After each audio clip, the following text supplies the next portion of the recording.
બોલો સદારામ બાપુની જય, મા બનાસની જય, ઉમાપતિ મહાદેવની જય।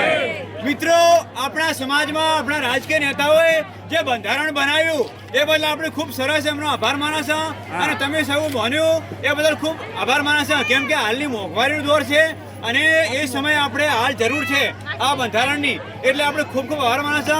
એનાથી આપણી સમાજ આર્થિક રીતે બચશે। પણ મિત્રો, આપણી સમાજમાં આ પરિવારને બચાવવા માટે ખાસ આપણે પર્યાવરણની જરૂર છે। જો પર્યાવરણ હશે તો જ મિત્રો આપણો પરિવાર હશે।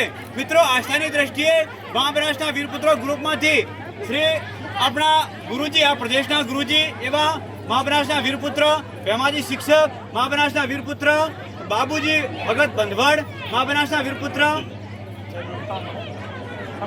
સરદારજી કોમનપુર, મહાબનાસના વીરપુત્ર અહાજીજી ઠાકોર જે અહીંના વડીલ, અને એમનો મેં આભાર માનું છું કે દીકરીને પ્રાકૃતિક ભેટ આપવા માટે અમને આમંત્રિત કર્યા। મિત્રો, આસ્થાની દ્રષ્ટિએ આપણે આ જોવો કે દીકરીને લગ્નની ભેટમાં 2 વાસણ ઓછા આપો પણ 2 વૃક્ષ આપો। આ રિવાજથી મિત્રો, જેથી એના પરિવારને જીવવા માટે જળ ફળ અને પ્રાણવાયુ મળી રહે।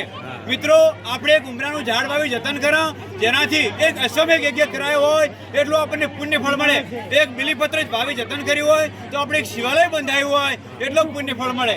એક આપણે વડ વાવી જતન કર્યું હોય તો આપણે એક મોટો કરોડો જીવ જમાડ્યા હોય એટલું પુણ્ય ફળ મળે।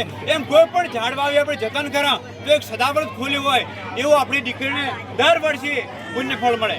જેમ કે આ જે વૃક્ષ છે એ દીકરીનો દીકરો આપણે ઘરે કોઈ લગ્ન હોય તો આપણે ઓઢમણો કરા તો ઓઢમણો મિત્રો આ જે બી માણસ પહેરે છે તો એમના તરફથી ધરતી માતાના રોપ છે એટલે ઓઢમણો થઈ ગયું। એટલે ધરતી માતા એમની આવનારી પેઢીઓને ખૂબ જ સારા આશીર્વાદ આપે, એમનું દાંપત્ય જીવન સુખી અને સમૃદ્ધ થાય। મિત્રો, જેમ આપણે ઘરે ભેં રાખો છો અને એનું દૂધ આપણે ભરાવો છો તો દૂધ તો ભેંસનું હોય છે પણ પગાર અને ચિઠ્ઠી આપણા નામે નીકળે છે। એવી જ રીતે આ દીકરો અને દીકરી લગ્ન કરે છે 2 ઝાડ વાવીને તો એમાંથી જે ઓક્સિજન નીકળશે એ એમના પુણ્ય ખાતામાં જમા થશે। આનાથી જે વૃક્ષ પર પક્ષીઓ બેસશે, પક્ષીઓના ફળ ખાશે અને જે પણ કંઈ પુણ્ય મળશે એ આ દીકરી અને દીકરાને જમા થશે। તો મિત્રો, આસ્થાની દ્રષ્ટિએ ખૂબ જ સારું છે। વિજ્ઞાનની દ્રષ્ટિએ મિત્રો વિચાર કરો તો આવનારા 2-5 વર્ષ પછી જે તમને જોવા મળશે, અત્યારે પણ આપણે જોઈ રહ્યા છીએ આપણા ખેડૂતો આહાડી મી માગતા હતા અને મળતો હતો। અત્યારે જે ખળામાં તૈયાર થયો પાક અને મી આવે છે, આપણો પાક નિષ્ફળ જાય છે, બગડે છે, કેમ કે અનિયમિતતા થઈ જશે, આપણું સંતુલન તૂટી રહ્યું છે। આપણા ડીસા, દિયોદર, કાંકરેજની વાત કરું તો વૃક્ષ ખૂબ જ ઓછા થઈ રહ્યા છે, જેથી આપણું સંતુલન તૂટી રહ્યું છે। મિત્રો, આપણે જીવવા માટે વૃક્ષ જરૂરી છે।